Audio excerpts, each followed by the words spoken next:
దాసరి నారాయణరావు గారి ఎనర్జీ ఏంటి? ఇండస్ట్రీ ఆయన ఉన్నప్పుడు మాత్రం ఒక క్రమశిక్షణతో ఒక పద్ధతి ప్రకారం ఉంది అనే అభిప్రాయం రావడానికి కారణం ఏంటి? ఆయన లేనప్పుడు ఇటువంటి పరిణామాలన్నీ చూస్తున్నాం కాబట్టి అలాంటి వ్యక్తి ఇండస్ట్రీలో మరొకరు లేరు అనే అభిప్రాయం కలగడానికి కారణం ఏంటి? ఏం లేదు, ఆయన సంవత్సరానికి ఒక 10-15 సినిమాలు చేసేవారు, రాసేవారు, ఆయన కథలు రాసేవారు, మాటలు ఇచ్చేవారు, పాటలు ఇచ్చేవారు, లేకపోతే ఇచ్చేవారు, పనులు చేసేవారు, ఈ అసోసియేషన్స్ అన్నిటికీ ఉండేవారు. సో ప్రతి వాడికి, ఇండస్ట్రీలో ఉన్న ప్రతి వాడికి ఏదో ఒక రకమైన సమస్య పైన ఆయనతో కావాలి. ఒక డైరెక్షన్ చేయాలనో, ఫెడరేషన్ అంటే వర్కర్స్ 20 సినిమాలు చేసేవాడి దగ్గర పనులు ఉంటాయి కదండి. మనకి దగ్గర దగ్గర సంవత్సరంలో ఆయన దగ్గర ఒక 10,000 మంది పని చేస్తూ ఉంటారు. సో అందరూ ఆయనతో అవసరం ఉంటుంది కాబట్టి ఆయన మాట వినటానికి చేశారు. ప్లస్ ఆయన రీజనబుల్ మనిషి, ప్రజల గురించి ఆలోచించాడు కానీ దాన్ని స్వార్థంగా వాడుకోలేదు కాబట్టి ఆయన కోసం వెళ్ళారు. సో అందరూ హీరోలకి ఆయన సినిమా కావాలి కాబట్టి అందరూ హీరోలు ఆయన మాట విన్నారు. అందరూ హీరోలతో సినిమా చేస్తుంటే అందరూ హీరోయిన్లకి వేషాలు కావాలి కాబట్టి ఆయన మాట విన్నారు. సో అందరూ ఆయన కంట్రోల్లోకి వచ్చేసారు. అంత కంట్రోల్ చేయగలిగిన మనిషి మళ్ళీ అన్ని ఇవి ఉన్న మనిషి ఎవరు రావాలి కదా. కథ, మాటలు, పాటలు, డైరెక్షను, యాక్టింగు, పాలిటిక్సు, ప్లస్ ప్రజల్ని కాపాడతాం, ప్రొడక్షన్, ప్రొడ్యూసరు, డిస్ట్రిబ్యూటరు, ఎగ్జిబిటరు, ఇన్ని కలిసి ఒక మనిషిలో ఎట్లా ఉంటాయి? ఉండవు కదా. రాగలడా ఎవడన్నా? ఆలోచించండి, ఎవరు రారు. కాబట్టి అది జరగదు. తమ్మారెడ్డి భరద్వాజ్ గారు దాసరి నారాయణరావు గారికి బాగా క్లోజ్, చాలా దగ్గర నుంచి ఈ సమస్యల పరిష్కారంలో ఆయన కూడా భాగం, తమ్మారెడ్డి భరద్వాజ్ గారు కూడా.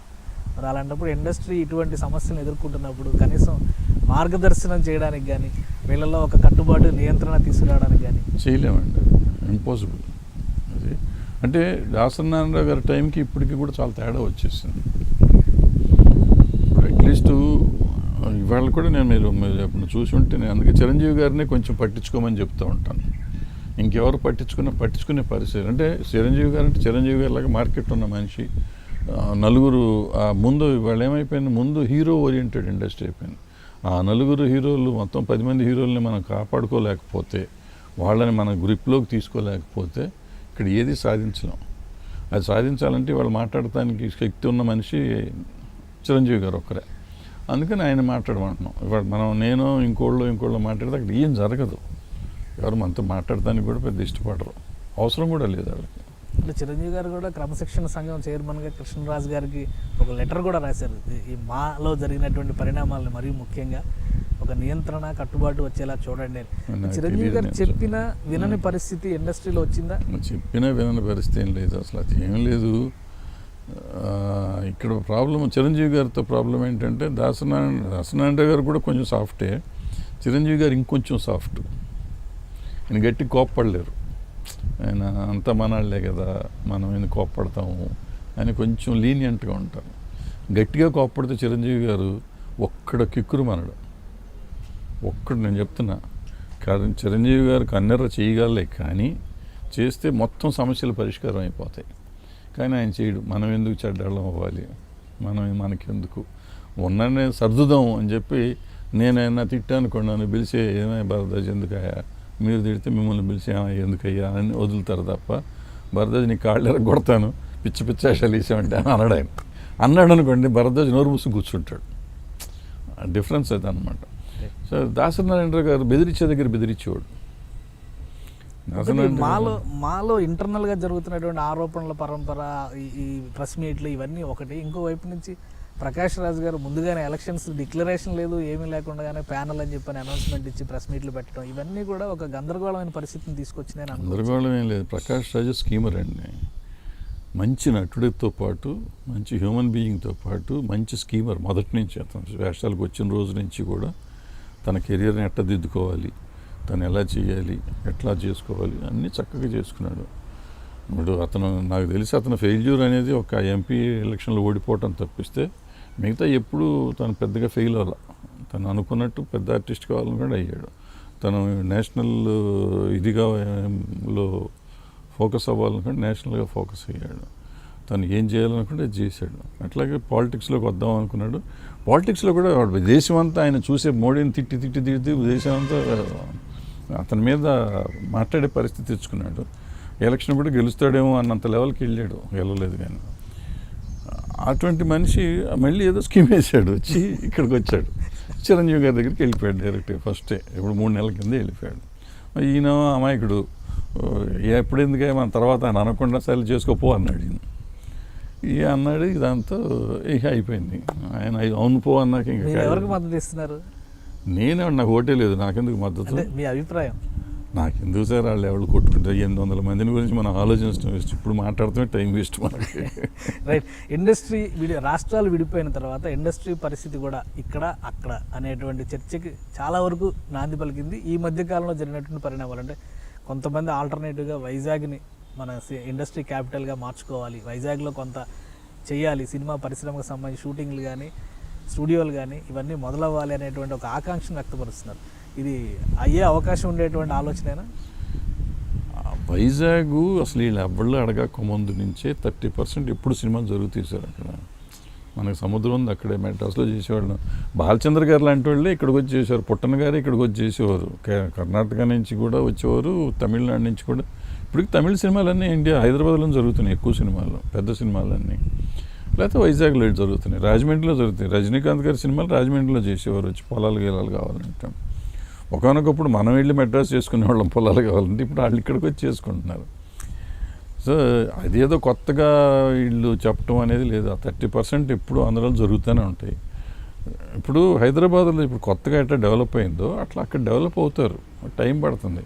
అయితే వాళ్ళు కొంచెం ఇప్పుడు ఆ గవర్నమెంట్ కానీ ఈ గవర్నమెంట్ కానీ ఎవరు పట్టించుకునేవాళ్ళు లేదు, సినిమాలను పట్టించుకోవట్లేదు. పట్టించుకుంటే కొంచెం ఇన్సెంటివ్స్ ఇచ్చి దారిలోకి తెచ్చుకుంటే కొంచెం పెరుగుతుంది. లేదంటే ఇట్ టేక్స్ అనదర్ 10 years అయ్యేసరికి అక్కడ కూడా ఈక్వల్ ఇండస్ట్రీ వస్తుంది. ఇక్కడి నుంచి వెళ్ళిపోవడం కట్టాలి, ప్రభుత్వం కూడా ప్రోత్సాహకాలు ఇస్తుంది. గతంలో చంద్రబాబు నాయుడు గారు ఉన్నప్పుడు ప్రకటించారు, ఇప్పుడున్న పరిస్థితుల్లో ఇన్వైట్ చేస్తున్న పరిస్థితి అయితే ఉంది.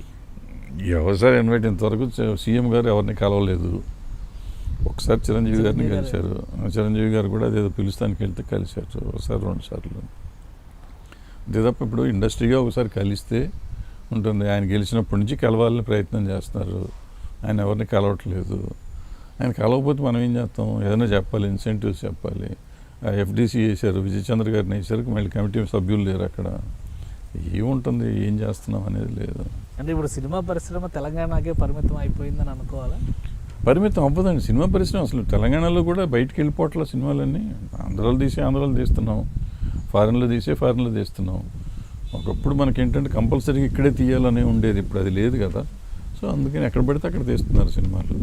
సో ఇక్కడ మనం ఇప్పుడు ఉండిపోయాం సార్. ఇప్పుడు దిల్ రాజు గారు లాంటి వాళ్ళు ఉన్నారు, ఇక్కడ సెటిల్ అయిపోయి ఇక్కడే తీస్తున్నారు వాళ్ళు. ఇప్పుడు అక్కడి నుంచి ఎవరో తీస్తారు. ఇంతకుముందు మినిస్టర్ గారి పేరేంటి, గంటా శ్రీనివాస్ గారు ఇంకొక ఆయన ఉన్నాడు, వాళ్ళంతా అక్కడ వాళ్ళే, వాళ్ళంతా అక్కడే తీస్తారు, వాళ్ళు అక్కడ ప్రొడ్యూసర్లు అయిపోతారు. ఇండస్ట్రీ మాత్రం రెండు ప్రాంతాల్లో కూడా అభివృద్ధి చెందడానికి అవకాశం ఎక్కడైనా ఉంటుంది సార్. ఇప్పుడు మన బాంబే వెళ్ళి సినిమా తీయట్లే, హిందీ సినిమాలు తీయట్లే, మనం వెళ్ళి తమిళ సినిమాలు తీయట్లే, మనమే తీస్తున్నాం. గీతాడ్స్ అల్లు అరవింద్ గారు నిన్న ఏదో చూసా, తమిళ్లో సినిమాలు తీసుంది, ఆయన పేరు వచ్చింది, తమిళ తీస్తాడా అని నాకు తెలియదు ఇప్పుడు దాకా. ఆయన తీశారు. సో ఇవన్నీ లేదు. భరద్వాజ్ గారు, RRR సినిమా మీద మీ అభిప్రాయం ఏంటి? జాతీయ స్థాయిలో మరోసారి తెలుగు సినిమా పరిశ్రమని ప్రతిష్టను పెంచే సినిమాగా దీన్ని ప్రచారం జరుగుతుంది, మీ అంచనాలు ఏంటి? ప్రచారం జరగటం, సినిమా అంత డబ్బులు ఖర్చు పెట్టి తీసినట్టు ప్రచారం చేసుకోవాలి కూడా చేస్తారు. బట్ డెఫినెట్గా మాత్రం అది మళ్ళీ రికార్డ్ క్రియేట్ చేస్తుంది, అది. అంటే ఇప్పుడున్న సినీరియో మారిపోయింది, పూర్వకాలంలాగా లేవు సినిమాలు ఇప్పుడు. ముందు వారంలోనే మీకు అయిపోతాయి డబ్బులన్నీ. ఆ థియేటర్స్ అన్నీ వేయటం కానీ, రేట్లు పెరగటం కానీ, ఇవన్నీ రకరకాల దీంతో మీకు వస్తుంది. So it will cross all previous records including Baahubali. Full run సంగతి నేను చెప్పను, ఫస్ట్ వీక్ వరకు మాత్రం దాన్ని మొత్తం ప్రపంచాన్ని, కాంబినేషన్ పైన హాలీవుడ్ వాళ్ళు కూడా కంగారు పడే లెవెల్లో ఉంటుంది. కాంబినేషన్ పైన చాలా చర్చ జరుగుతుంది, రామ్ చరణ్, ఎన్టీఆర్, ఈ కాంబినేషన్ మీ అభిప్రాయం ఏంటి? ఏముంది, ఇద్దరు కుర్రాళ్ళు ఉన్నాళ్ళు, నెక్స్ట్ జనరేషన్, ఈ జనరేషన్కి వాళ్ళే హీరోలు కాబట్టి వాళ్ళిద్దరూ ఉండటం అనేది మంచిదే కదా. ఆ రెండు ఉండటం, ఇప్పుడు 2 వర్గాలు ఉన్నట్టు ఒక రకంగా. సో వీళ్ళు కూడా చూసేస్తారు. ఇప్పుడు కొట్టుకునే వర్గాలు 2 కలిసి చూస్తాయి సినిమా. మల్టీ స్టార్ సినిమాలకి ఇది ఒక కొత్త నిర్వచనం, కొత్త నాంది అని అనుకోవచ్చు. ఏం లేదు, రామారావు నాగేశ్వరరావు చేయలేదా, శోభన్ బాబు కృష్ణ గారు చేయలేదా, మనకి ఇద్దరు చిరంజీవి గారు బాలకృష్ణ గారు చేయలేదు కలిసి, కానీ మిగిలిన వాళ్ళు అందరూ ఆ లోటు వీళ్ళిద్దరూ పూడుస్తున్నారంట. వీళ్ళిద్దరూ పూడుస్తున్నారు, కరెక్ట్, అంతే. అవును నిజమే కదా, వాళ్ళు చేయింది వీళ్ళిద్దరు చేస్తారు, ఆ 2 ఫ్యామిలీస్ కలిసి చేస్తారు, కరెక్ట్. తెలుగు పరిశ్రమకి సంబంధించి ఇప్పుడున్న పరిస్థితుల్లో ఒక దిశానిర్దేశం చేసేటువంటి వ్యక్తులు కావాలి అనేటువంటి అభిప్రాయం ఉంది. ఏ సమస్య వచ్చినా పరిష్కరించగలిగేవారు. ఆ స్థాయి, ఆ స్థానం ఉన్నటువంటి వ్యక్తులు ఇండస్ట్రీలో ఎవరైనా ఉన్నారు? చిరంజీవి, ఇంకెవరు లేదు. దాని గురించి వేరే డిస్కషన్ అనవసరం దానికి. అంటే ఇప్పుడు సమస్యలు పరిష్కారం కావండి. చిరంజీవి గారు ఈజ్ రైట్ ఒక రకంగా నేను చెప్తాను. పట్టించుకోకుండా తిరగటం అనేది రైట్. అండ్ పట్టించుకోవటం అంటే ఆయన సమస్య వచ్చినప్పుడు ఆయన వస్తున్నారు. ఇప్పుడు కూడా లాస్ట్ 2-3 years నుంచి చూడండి, మూవీ ఆర్టిస్ట్ అసోసియేషన్ కానీ లేకపోతే కరోనా వచ్చినప్పుడు కానీ ఏది వచ్చినా కానీ ఆయనే ముందుండి చూసుకుంటున్నారు. ఇప్పుడు కూడా ఆయన చూసుకుంటారు అవసరం వచ్చినప్పుడు.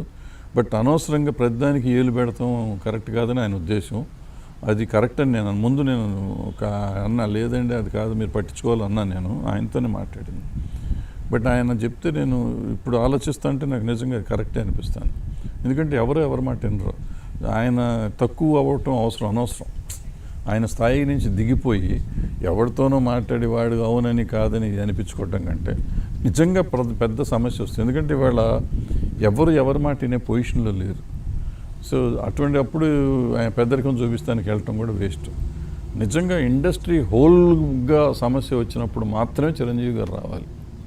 ఆ హోల్గా వచ్చినప్పుడు వస్తే చిరంజీవి గారు హెల్ప్ అవుతారు ఇండస్ట్రీకి. అంటే ఇంటర్నల్గా రాజకీయ ప్రాబల్యం ఏమన్నా పెరిగిందా? ఆంధ్ర తెలంగాణ అనేది ఒకవైపు, ఇంకోవైపు పార్టీల కోణాలు ఇంకోవైపు నుంచి ఇటువంటి రావడం వల్లనే ఇండస్ట్రీలో ఇటువంటి అలజడులు వస్తున్నాయి. ఆంధ్ర తెలంగాణ అనేది నాకు తెలిసి లేదు, ఇండస్ట్రీలో లేదు. బట్ పొలిటికల్ పార్టీస్ అంటారండి, అది అవసరాన్ని బట్టి మాట్లాడతారు తప్ప ఎవరికి పొలిటికల్ పార్టీ ఇంట్రెస్ట్ ఉన్న వాళ్ళు ఎవరు లేరు నాకు తెలిసి. వాళ్ళు ఏదో అవసరానికి మాట్లాడతారు, పెద్ద ఇష్యూ కాదు. కరోనా తర్వాత ఇండస్ట్రీ పరిస్థితి ఏంటి మీ దృష్టిలో ఎలా ఉంది? చాలా బ్యాడ్గా ఉంది, చాలా బ్యాడ్గా ఉంది. 1.5 year నుంచి ఆల్మోస్ట్ పనులు లేవు. వచ్చినప్పుడు బాగానే వస్తున్నాయి అనుకోండి, బట్ సినిమాలు రిలీజులు లేవు. రిలీజుల తర్వాత ఏమవుతాయో తెలీదు, అంతంత డబ్బు. బట్ గుడ్లో మెల్లగా కాదు కానీ చాలా ఎంకరేజింగ్గా ఉంది. మన ఎస్ఆర్ కళ్యాణ మండపం సినిమా చూసినాక, రెవెన్యూ చూసినాక కరోనా అనేది ఎఫెక్ట్ లేదు అనేది చెప్తాంది. ఇక్కడ ఒక చిన్న సినిమా, ఎవరిదో తెలియని సినిమా ఆల్రెడీ 10 కోట్లు చేసేసింది 5 రోజులకి. సో అదే RRR లాంటి సినిమా వచ్చింది అనుకోండి, 100 కోట్లు దాటిపోయి ఉండేది, 200 కోట్లు అయ్యి ఉండేది. పిచ్చెక్కిపోయి ఉండేవారు జనం. అంటే ఎస్ఆర్ కళ్యాణ మండపానికి పిచ్చెక్కిపోయి ఉంటాయి. RRR లాంటి సినిమా వస్తే 200 కోట్లు దాడుతుంది. సో పెద్ద సినిమాలకి ఇక డోకా ఏం లేదు, శుభ్రంగా చూస్తారు. ఈ ఓటీటీ అనేది ఇప్పుడు ఒక డిజిటల్ థియేటర్ అనేది ఒక ప్రత్యామ్నాయ వ్యవస్థగా వస్తుంది. దీనివల్ల పరిశ్రమకి ఇబ్బందులు కానీ, ప్రమాదాలు కానీ, సమస్యలు కానీ వచ్చే అవకాశాలు ఉన్నాయి? ఏం ఉండదండి. ఇప్పుడు టీవీ వచ్చినప్పుడు కూడా ప్రత్యామ్నాయ వ్యవస్థను ఇట్లాగే అడిగారు. అప్పట్లో కూడా ఏమైంది, రన్నింగ్ అయింది. ఇప్పుడు ఇది వస్తుంది, ఇవన్నీ నడుస్తూనే ఉంటాయి. ఎందుకంటే థియేటర్లో ఉండే ఎక్స్పీరియన్సే. ఆ ఎక్స్పీరియన్స్ని ఎవరు ఏం చెప్పినా మారదు. అది సెల్ ఫోన్లోనో ఇంట్లోనో కూర్చొని చూస్తూ ఉంటే మీరు ప్రాబ్లీ ఇంట్లో మీకు మంచి థియేటర్ ఉన్నా కూడా డిస్టర్బెన్స్ ఉంటుంది. ఎవరో వస్తారు పోతారు, ఆపేసి సినిమా థియేటర్కి వెళ్ళామంటే ఆపేసి వచ్చినట్టు సినిమా చూస్తాం. ఇంట్లో కూర్చొని మనకి ఎంత 5.1 థియేటర్ ఉన్నా కూడా ఎవరో వస్తారు, లేకపోతే ఫోన్ పక్కన పెట్టుకుంటాం, ఫోన్ వింటూ ఉంటాం. ఇవన్నీ ఉంటాయి కదా, ఇంపాసిబుల్. థియేటర్ కూడా ఇంపార్టెన్స్ తగ్గదంట? తగ్గదు. For more updates,